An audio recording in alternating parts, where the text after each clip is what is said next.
વડોદરા જિલ્લાના નસવાડી તાલુકાના કૌવાંટ વિસ્તારના ખાટિયાવાડ ગામમાં મિલકતના મુદ્દે થયેલા વિવાદમાં એક વ્યક્તિનું મોત નીપજતા સમગ્ર વિસ્તારમાં ચકચાર મચી ગઈ છે. મળતી માહિતી મુજબ કલાલી વિસ્તારમાં રહેતા વિજય રાઠવાના પિતા રેલવે વિભાગમાં નોકરી કરતા હતા. તેમના અવસાન બાદ પરિવારને મળેલી આશરે 25 લાખ રૂપિયાની રકમ અને અન્ય મિલકતના હિસ્સાને લઈને 4 ભાઈઓ વચ્ચે વિવાદ ચાલી રહ્યો હતો.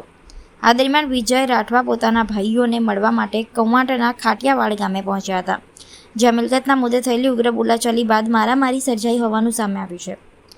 આરોપ છે કે મારામારી દરમિયાન વિજય રાઠવાના માથાના ભાગે ગંભીર ઈજાઓ પહોંચી હતી. ગંભીર હાલતમાં તેમને સારવાર માટે ખસેડવામાં આવ્યા હતા, પરંતુ સારવાર દરમિયાન તેમનું મોત નીપજ્યું હતું. ઘટનાને લઈને મૃતકની પત્ની નિશા રાઠવાએ પોતાના દિયર ઉમેશ રાઠવા તેમજ સાસુ દરિયાબેન રાઠવા સામે ગંભીર આક્ષેપો કર્યા છે. તેમણે આરોપીઓ સામે કડક કાયદેસરની કાર્યવાહી કરી કડક સજા કરવામાં આવે તેવી માંગ ઉઠાવી છે.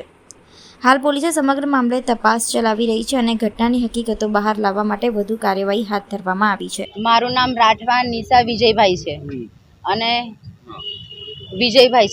વિજયભાઈ મારા સસરા રેલવે પોલીસમાં નોકરી કરતા હતા. રિટાયર્ડના 2 વર્ષ કંઈક બાકી હતા અને એને કંઈ લખવાની અસર થઈ ગયેલી, પણ એમને કંઈક પૈસા મળ્યા હતા 25 થી 30 લાખ સુધીમાં. અને મારા જેઠને ખબર છે કે આટલા મળ્યા છે. મારા ઘરવાળાને હસબન્ડને ખબર જ નથી, એ કંઈ જાણતા જ નથી એમને. અને મારા જેઠે કહ્યું, વિજય ચાલ આપણે જઈએ, મમ્મીને કહીએ 4 ભાઈના મેરેજ થઈ ગયા, જે પ્રોપર્ટી છે પૈસા અને પ્રોપર્ટી જેટલી પણ છે મમ્મી પપ્પાની દાદાની એ આપણે ભાગ પાડી લઈએ. એવું કરીને 2 ભાઈ અહીંયાથી ગયા હતા.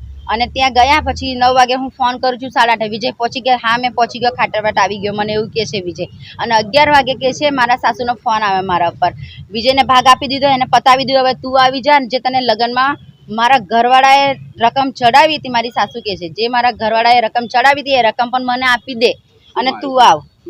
એને લોખંડની કડીવાળો લાકડી મારવામાં આવેલી છે, આખું માથું ફાડી કાઢ્યું, અહીંયાથી બહુ મારવામાં આવ્યો છે ને આ દાંત બાગળથી પડી ગયા છે અને જે પાછળના આપણો પહોરીનો ભાગ આવે તો ઊંચો નીચો થઈ ગયો છે ને બહુ માર્યું. મારે ન્યાય જોઈએ, કડકમાં કડક સજા જોઈએ. મારા દિયર ઉમેશ ઉર્ફ બળવંત અને મારા સાસુ દરિયાબેન, એમને કડકમાં કડક સજા જોઈએ, એમને ફાંસીની સજા જોઈએ અને મારું ભરણ પોષણ જોઈએ. મારે 6 વર્ષનો બાળક છે, મેં ક્યાં જઈશ? એને સાચવીશ કે કમાઈશ કે મેં શું કરવું? હવે મારો કયો રસ્તો? કોણ સાચવશે? હું રોડ પર આવી ગઈ હવે, એટલે મારે ન્યાય જોઈએ.